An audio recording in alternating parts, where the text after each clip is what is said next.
kick it in now, it's time to begin. We're gonna get it started. Just believe in your dream and you know you can be anything you want it. What's going on, guys? I'm the Startup Chauffeur and I interview inspiring startup founders. You ask questions, they answer. Today I'm joined by Larissa, co-founder of Equilibre and president of the Luxembourg Business Angel Network. Larissa, your elevator page starts right now.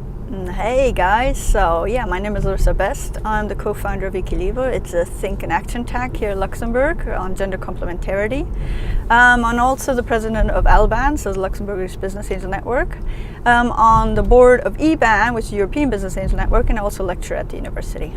Can you tell us more about your entrepreneurial journey? How did you start? How did I start? Well, I kind of was born into it. My parents are both entrepreneurs. We had a family business, so I kind of grew up with it. What happened afterwards is, working or taking over a family business is probably a bit different than actually starting your own thing. I did that. I took over the family business and then moved on to doing something completely different after we sold the business. And now I'm back in the process of rekindling my love for entrepreneurship and starting businesses. So businesses, because there's so many fantastic things you can do. So that's, as I said, it's part of my DNA. My brothers are doing it, I'm doing it, my parents are doing it. So what is your background with early stage investment? My early stage investment kind of started with the family business, and I think I really got into it when we were in the sales process. I kind of understood the exit strategy and how you had to build it. And then after that, I did some corporate merger and acquisition out of New York for 1.5 years, which helped me a lot to understand how all of the system works. I looked at it from the buyer side, of course. And then slowly and gradually, I started investing myself into companies because I knew the process. I had lived and worked on the process through a big corporate who was publicly traded, so that helped me a lot. And I came back home here and I wanted to help local entrepreneurs and make a difference. Larissa, what song would describe your entrepreneurial journey? Well, I think I have something in mind. Let me check. So I would say probably Dolly Parton and 9 to 5. Let me play it for you guys. Working 9 to 5, what a way to make a living, barely getting by. Working 9 to 5. Da, da, da, da, da. Can you tell us more about your experience as a business angel? The good, the bad, and the ugly. #askfounders. As a business angel, actually most of the time what you really see is the potential in other people. I think the bad or the ugly is that you are usually a lot more realistic than they are. And you have to tell them this in the nicest way possible, that even if they really believe in something, doesn't necessarily mean that it's going to absolutely work. So that's the bad and the ugly, and the good is just seeing so much potential out there. I also tell them that they have to be extremely realistic about the workload, about the amount of money that they need to make this happen. Do they have the bandwidth to go through this for the next 3 to 5 years? It's just a long time until you actually make money off any of your entrepreneurial activities. It's not about survival, right? I think it's really about making sure that you get something where you can flourish in, not only survive on. How important is it to know yourself? I believe that the entrepreneurial journey is going to make it much easier to figure out who you are.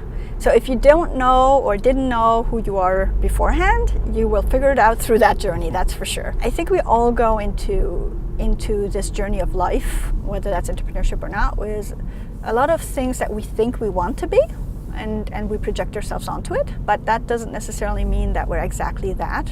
And through the entrepreneurial journey, you kind of have to take a hard look at what you can do and what you can't do. I think it does create a lot of self-awareness if you didn't have it beforehand.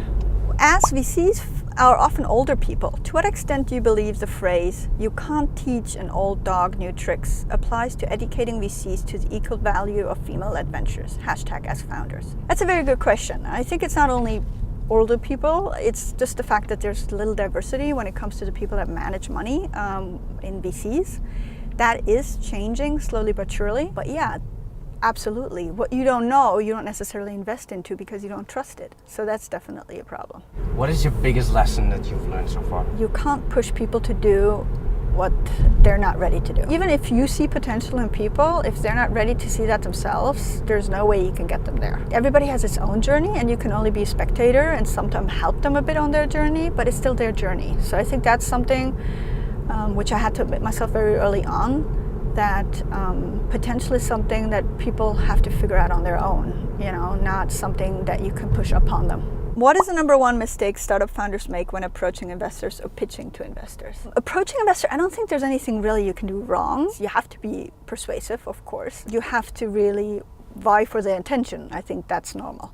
But what about pitching? I think the biggest mistake that people do when they pitch is, first of all, showing absolutely no weakness, meaning that everything is fine, nobody's a competitor, and that this is going to be the most amazing idea ever, and not showing the things that you're struggling with, because that's where the business angels come in and really have a lot of value. They're usually entrepreneurs themselves, so it makes a lot of sense using them and being realistic about what your problems are. The second thing is showcasing things that you want to do and you don't have the expertise on the team.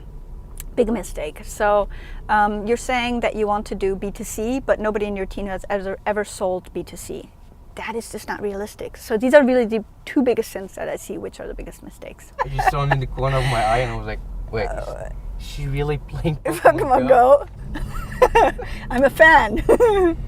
I never started because I knew I would get addicted to it. You do. It's crazy. Do you have any tips for startup founders when it comes to securing funding? #askfounders. What's really important is to be realistic when it comes to your business projections. But the most important thing, what everybody will look at, is your team. So you have to have a solid team. Your business model is going to change most probably over time. If you look at what YouTube did in the beginning, it is very different to what they're doing right now. A lot of investors understand that, and that's perfectly fine. It's called pivoting. It's actually absolutely normal. But what's important is to have the right people on board. So if you're saying you're going to do A, you really have to showcase that you have people to do A with. What about people that only don't have a technical co-founder and want to outsource that? Is that interesting for an investor to invest in? That's no problem, as long as you own the intellectual property and you have a long-term contract with whoever is doing it for you. More and more people are doing this. In the long run, it's definitely something that you might want to insource, but that is okay at the beginning. Why should you want to have the risk of getting a CTO on board if you don't even know if it's going to work? I mean, we're talking about seed funding here, not about growth funding. So overall, not a showstopper. What about startups that don't generate any revenue yet? First of all, you have to look into the fact whether it's an ideation stage, or whether they're at MVP stage, or whether they're at first client stage. If they're in ideation, finding investors is basically impossible. If you're in MVP stage, it really depends on what sector we're talking about. If you're an MVP stage at a biotech or biohealth company, that's completely different to a software company. Most people really are looking for the first client or first paying client, somebody who ensures to showcase that the market is actually ready to take on board what you've developed and your idea.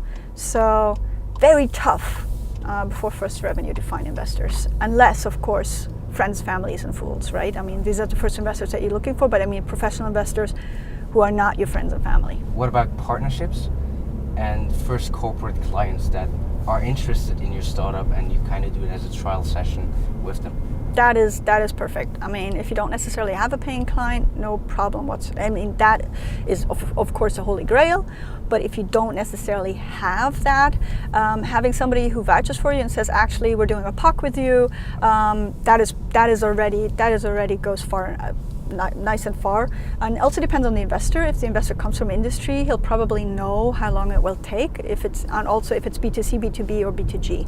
B2G is going to take so much longer. So if you have somebody already doing a POC with you from government, definitely great, definitely green flag. So what's really important to understand is that what investors are looking for is market validation. So if there's any creative way that you can showcase that the market validates your idea, your product, your service, you really do have a good shot at finding investors. It doesn't necessarily have to be revenue. Of course, revenue is always great, but again, it's market validation that is the most important thing. What do you think about people taking as an excuse that their parents or their family is not entrepreneurial minded? I think it's tough if you don't have anybody around you who understands what you're going through, the highs and the lows. I've seen people I know people who are getting divorced because of this. It's bad because you are so joyful when things happen, and if people around you don't understand that, you can't celebrate that joy with anybody else. There's always shit that's gonna hit the fan, you know. When that happens, you have to have people around you who understand and still encourage you to go further, not to give up. So you really have to, if your family doesn't do it, that's fine, but surround yourself with people that do, because friends are just as important as family is, so I think you can get around it. What do you look at when investing in a startup? It's a team. Those are the people that will execute, okay? There's gonna be a lot of problems and they have to work under pressure. So you wanna make sure that they work together, that they click together, and that they have all the different things that they need in order to be successful. Being an investor for me, is a people business. You trust them to do the right decisions. You're just there to help them on the journey. You're not gonna be the ones making the difference, really. I would say mostly the team, and then the sector. It has to be a sector that makes sense, which is not overcrowded. Since I work a lot with the European Union and the European Commission on European projects, I see a lot of projects. So I know my sectors, and I know if somebody comes in with a sector that makes sense. If there's already a lot of competition, which is very well funded, then it doesn't make any sense, of course. One book or one podcast that any entrepreneur should read or listen to? 2 books which I find really make a difference on how to run a company or how to be an entrepreneur. First of all, it's a book called Big Potential by Sean Anker. He's a happiness researcher and he looked into how to manage people the best way. It's amazing the insights that you get. And the second book, which I find is extremely important for you personally, because we talked about this beforehand, it's The Subtle Art of Not Giving a Fuck. Okay, it's by Mark Manson, and he is amazing.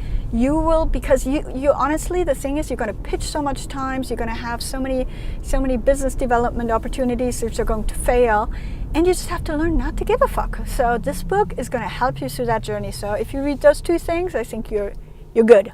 Larissa, this is your chance. What message do you want to get out there?